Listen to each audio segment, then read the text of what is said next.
Hi, I'm Skilla, and this is Nerd Stuff with Skilla, and today I wanted to talk about Season 3, Episode 7 of Rick and Morty, called the Ricklantis Mixup. In this episode, we learn a lot of new things. It was a really interesting episode. So the episode starts off with C-137 Rick and Morty getting ready to go on an adventure to Atlantis, and they're interrupted by Rick and Morty from the Citadel, who want to collect some money to help rebuild the Citadel after C-137 decided to blow it all up. C-137 is like, hey guy, I blew it all up and you can take that and cram it, basically. Well, the Rick from the Citadel is like, asking them for money is basically like asking a black teenager for a donation to the policeman's ball, which is a nice lead into the racial undertones of the entire episode, I think. Anyway, they go away. Rick and Morty decide to go off to Atlantis, and then we have our title scene start up that says Rick and Morty Tales from the Citadel, and we don't have the regular title sequence in this episode at all. It's all snippets from the lives of the Ricks and Mortys that we're going to be following in this episode, including a little peek at the campaign manager in the episode who's trying to hail a cab, but he gets passed up and it goes to Rick instead. I'm clearly not a minority, but I've heard my whole life that it's harder for minorities to hail cabs than it is for white folks. I live in Birmingham, and if you want to hail a cab in Birmingham, you gotta call them. 205-222-2222 is the number for a cab in Birmingham for all the drunks leaving the bar who can't remember phone numbers anymore. But that's just a little information about Birmingham if you didn't know. We find out that there is a wafer cookie, which we know that Rick likes because he asks for some in the interdimensional cable TV episode from season 1. But this wafer is called Simple Rick, and it is made with a drop of brain fluids that are extracted from a Rick named Simple Rick, who is in a machine that is making him relive all of the best moments in his life, basically. This commercial is voiced by Sam Elliott, and there is a piece, just like one line from Beth in it, but the entirety of the rest of the episode is entirely voiced by Justin Roiland, which I think is amazing. But there's a presidential election going on with Ricks that stand in for each of the different presidential candidates that we had here in the United States during the 2016 presidential election, the most important which is a Morty. And I think that Morty is a comparison to Donald Trump in that he is an outsider. A lot of people thought that his campaign was a joke and that there was no way he could get elected, and he wasn't taken seriously enough. He doesn't act like Donald Trump does in any way, but I think that there's a clear correlation between the reality of Donald Trump and the fictionalized presidential candidate Morty. Next we flash to a Rick and Morty who have just become police partners. This whole sequence is kind of a training day reference. We realize that I think that this Rick is the only sober Rick we've seen in the whole series. Like when we first see him, he's standing outside of a coffee shop, which is weird. But the coffee shop is called Rick's Cafe. It's kind of like a spoof on Starbucks, and 10 out of 10, if somebody wants to make that cup, I will totally buy that. He acts more sober than most Ricks do, and we never see him drink alcohol throughout the entire episode. We also have a Morty who is just angry and hateful and really doesn't like other Mortys. First off, he initially almost runs over 3 Mortys as soon as he enters the scene. Then he tasers 2 Mortys with basically no reason before the end of that first scene. He refers to Mortys as yellow shirts. Now some people have said that that is a reference to the participants in the protest group People's Alliance for Democracy in Thailand, but I think more likely it's just used in place of a racial epithet. And it might even be like a subtle hint at the Star Trek red shirts, in that this Morty thinks that the other Mortys are just expendable because they're Rickless and therefore don't have a purpose. Next we cut to a Rick who is a teacher of a class of Mortys. This Rick definitely is meant to look like Severus Snape from the Harry Potter franchise. Teaching a group of Mortys. These Mortys are all displaced Mortys who don't have Ricks. They're training to become a replacement Morty for a new Rick. This is where we get our Stand By Me subplot line, and I'll just go ahead and hash out the whole thing. Basically, we have these 4 kids. They're getting out. It's their last day of school. They're going to graduate soon. And they decide to go to the wishing portal. On the way, they go and try to steal some mega fruits from Farmer Rick, who has a robotic canine companion who resembles Canine from Doctor Who. Then they finally get to the wishing portal, where each of them drops something into the wishing portal that is important to them or has worth to them. The final one decides to jump in himself after wishing that things could be different for Ricks and Mortys. Now we do find out afterwards that it's just a garbage portal, so he may still be alive. We don't really know. Some people in the school sequence say that there's a character named Slow Rick who the Snape Rick calls Slow Rick, corrects himself, and calls him Tall Morty. Some people think that is evidence for Rick and Morty being the same person, but I think that's a bunch of garbage. All of the Ricks and Mortys are the same age, which they point out at different points during this episode, and if there was a possibility for Rick to go back in time and steal another Rick as a child to train into his own protege or something like that, that timeline would not be so consistent. So I think that theory is garbage, and if you disagree with me, just let me know down in the comments. We see a worker Rick named J22 get passed over promotion for a cool Rick who has been there less time than him and he believes deserves the title less than him. I think that's kind of a comment on how they basically say in the episode that this is all about how all of the Ricks, or most of the Ricks, are super intelligent, and when you pin them down into these 9-to-5 jobs, it kind of sucks the life out of them and makes them more prone towards dissatisfaction and apparently murdering people.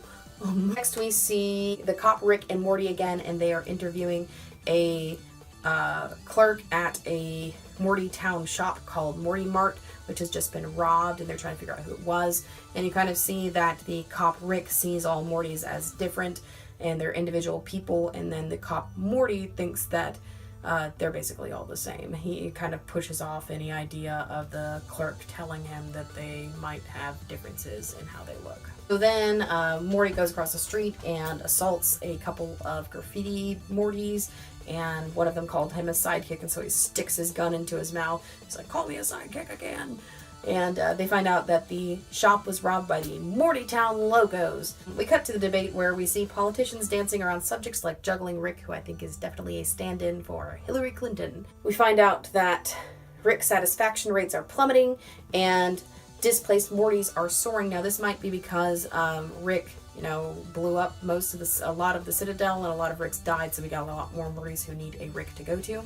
And then the dissatisfaction rate of Ricks, I just believe that's part of the trying to do a bureaucracy when you're all Rick.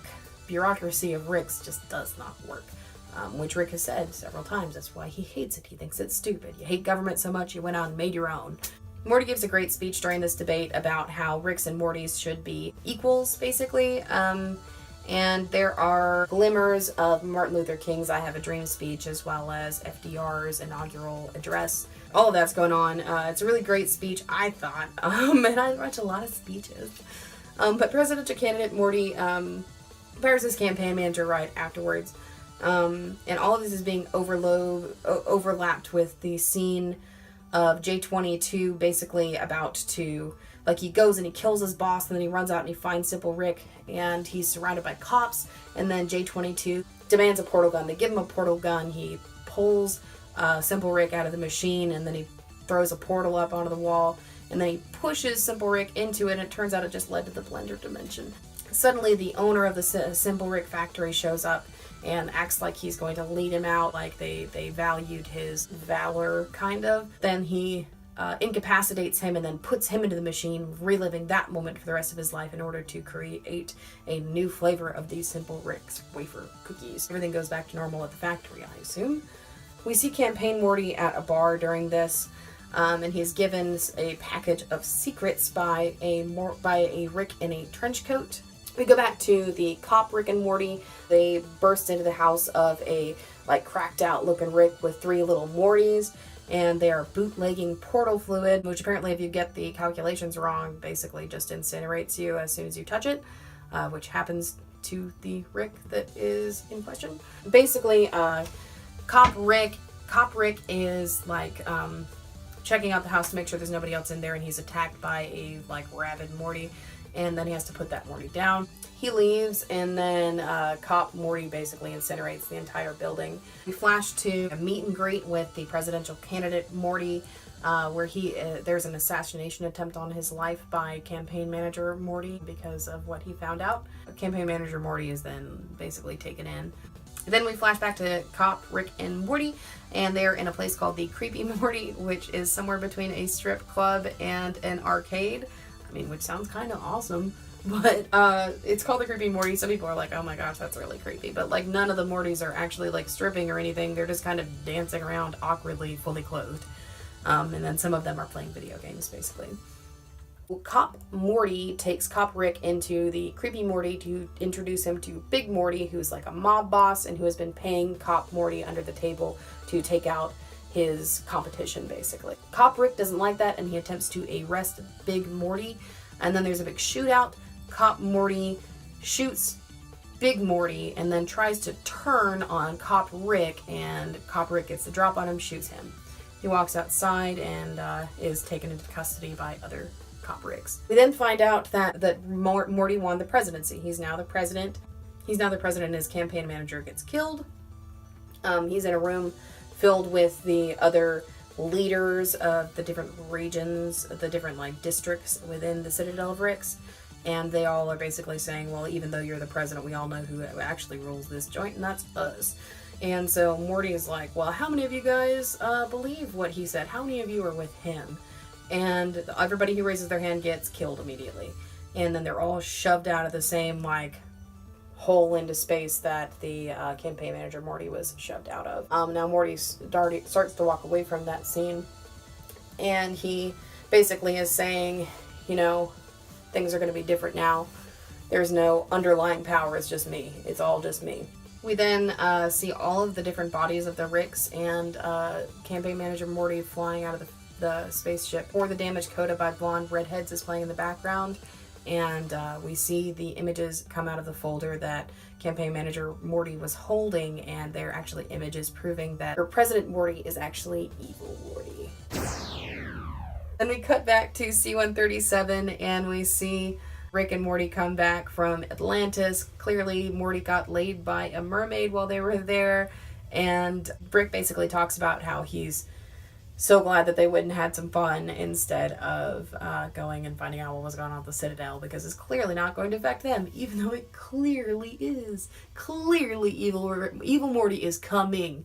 Evil Morty is coming for Rick. For sure, that's going to happen. Some interesting things about this episode. At one point, Cop Morty said it's the same old story. Morty's killing Mortys. And then a couple minutes later, Cop Rick says, same old story, Rick's killing Mortys. And then the episode ends with a Morty killing a Rick, letting us know that things are changing as far as the Rick and Morty universe is concerned. I don't think we've seen a story arc previous to this where it really moved throughout a season or was for more than an episode or two. Things carry on throughout episodes, but this one is going to be somebody who, kind of like how Bird Person came back, I guess, but more so, I guess. Anyway, another thing that's interesting, I read online that the Latin behind Snape Rick in the classroom says motto of the day, actions not words, which is interesting because at the end of the episode, President Morty basically says the same thing. He says that he could make a big speech here or whatever, but now is not the time for speeches, it's the time for action. This episode is one of my favorites so far, hands down. I really enjoyed it. The storytelling was phenomenal. The voice acting, of course, was mind-blowing. Just a really solid episode. And I can't wait to see what else happens in this season. Subscribe if you want to hear me talk about some more nerdy things. Give us a big thumbs up if you enjoyed listening to me talk about this episode. And comment down below if you disagree with me on something. I would love to have a conversation about it. Thank you so much for watching.